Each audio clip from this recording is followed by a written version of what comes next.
How's it going, everyone? College Lefty, and in this video I'm going to be hopping into some ranked seasons. We're going to go ahead and hide the face cam so you all can take a look at the feedback. As you can tell by the title of this video, we did score 24 runs combined in this first game here. So let's go ahead and get right into it. And in this one we are facing 99 overall Corey Kluber. I have Greg Maddux on the mound, the 88 overall card. And that card's been very good for me. Using him in ranked seasons for the most part. I was using him earlier in the game cycle. Have not used him in a couple weeks now that we've gotten some higher rated starting pitchers and some higher rated 95 overall cards as position players as well. So we're going to go ahead and test him out, see how he does in this one.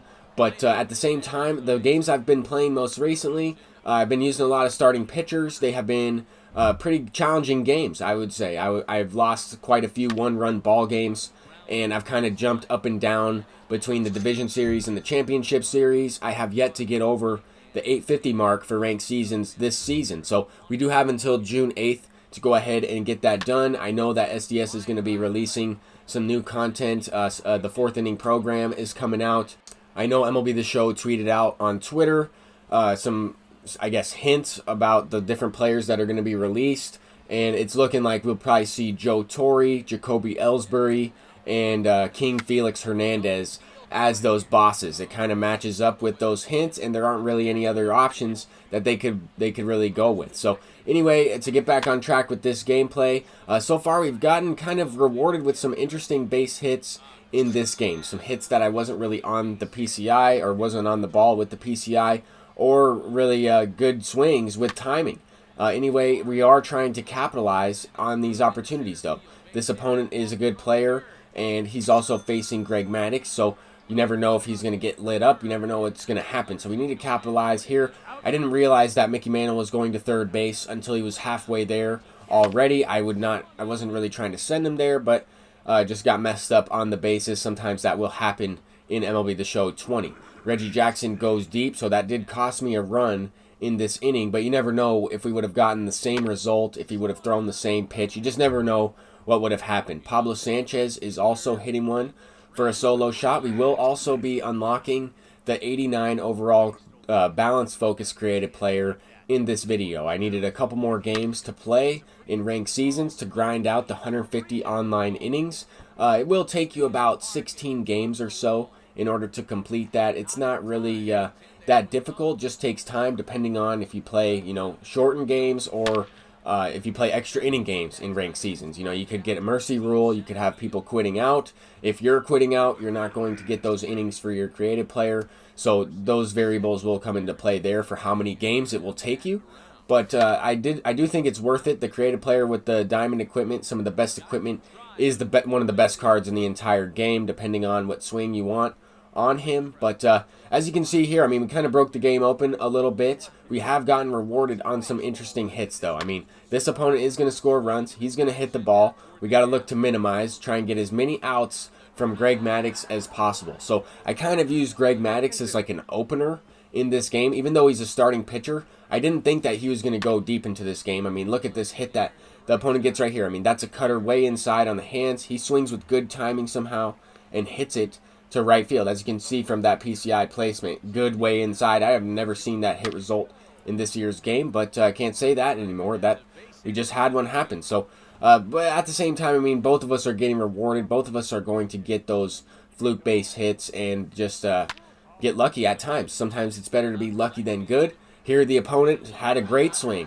He pinch hit for his pitcher. That's pretty risky early in this game, but it pays off for him. He goes deep with the 3-run shot, but he did take out Corey Kluber, so that's good. He will probably be going to another starter here early in this game, as that's what I would do. But anyway, we are going to take the out at second base. He tried to be too aggressive there. That run did come across to score. It's an 8-6 ball game.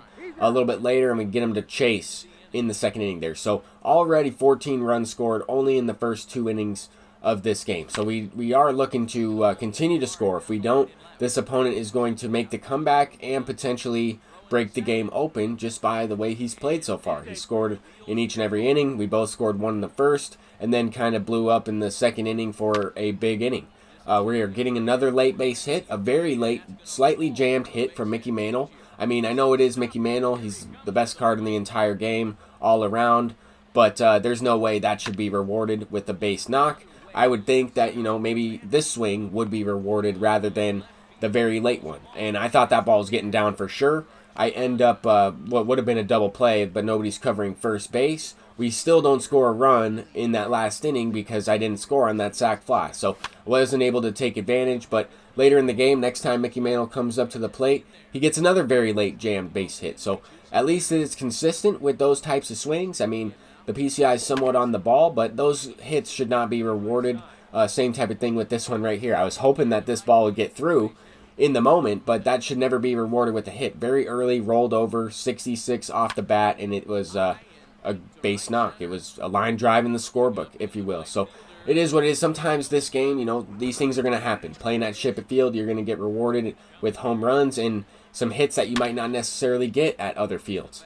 But at the same time, I did have some good swings as well. I need to be more consistent with these perfect swings, with these good squared up swings. It just seems like I've been slightly in a slump at the plate, and I really need to figure out, how to make those adjustments middle of the game, where the pitcher is attacking me, how to figure out where to sit with the PCI and make those adjustments to where I'm not overcompensating, I'm not dropping it, I'm trying to hit those pitches that are left over the middle of the plate and not missing those. So if I am missing the sinker up and away, the sinker outside, the fastball's middle in, then that's when I know I'm in trouble. If I'm able to hit the ball consistently and get rewarded on some of these poor swings and get base knocks on some of these weird hits, then that will certainly help us out when we're not playing as well in this game. So in this situation, we kind of get a good okay base knock the other way, ends up going out for a home run. I felt like I was late on that pitch. I was pretty late on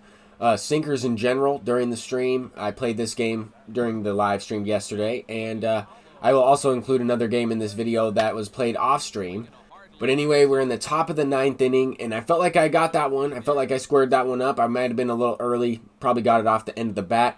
It's kind of tough to tell when you're playing at full speed in this game, and when you take your swing, it's tough to tell exactly where your barrel of the bat is at in the zone and at the point of contact. But anyway, the opponent ended up hitting another home run there to make it a 16-8 ball game, and that would be the final score of that last one. So I ended up losing another 2 games in a row on the live stream and dropped back down to 787. So after I finished up with the stream, we had a ton of support. We set records for gifted subs, subscribers over on Twitch, follows, and we also had a raid from Trash Panda. We had gifted subs from multiple people in the MLB The Show community, Papa Vaz, Yayo, just multiple legends in the chat. We also had Treehouse on Twitch and just some people that are really nice in the community, some amazing people, and that was really nice. Those guys all came over. They were doing a podcast over on their Twitch channel, and hopefully that went well. I figured I would go and spend some time with my mom. I got some food with her, and then would hop back onto a game of Ranked Seasons, try to get some points back, and get back into the championship series to set up the stream for later today. I am going to be giving away a $10 PSN card if you are subscribed over on Twitch, and that will be because of all the support that we've had. I'm just trying to give back to everybody in any way possible, so I did want to mention that as well.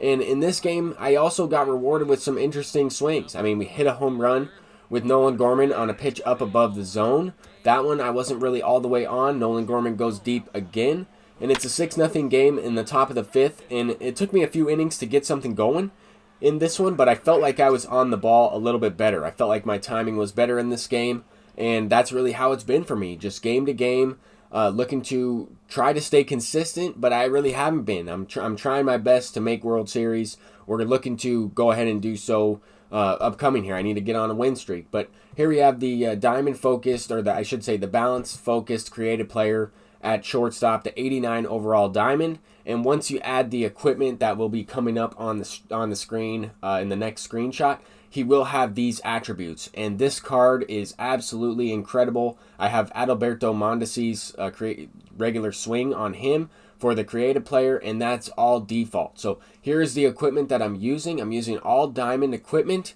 I also have a silver leg guard for the catcher, a gold chest protector, and I don't have the diamond catcher's mask. I ended up selling that because I'm not using my creative player at catcher any longer. I might in the future, but that is going to do it for this video. Thank you all for watching, and I'll see you guys a little bit later today. Peace out.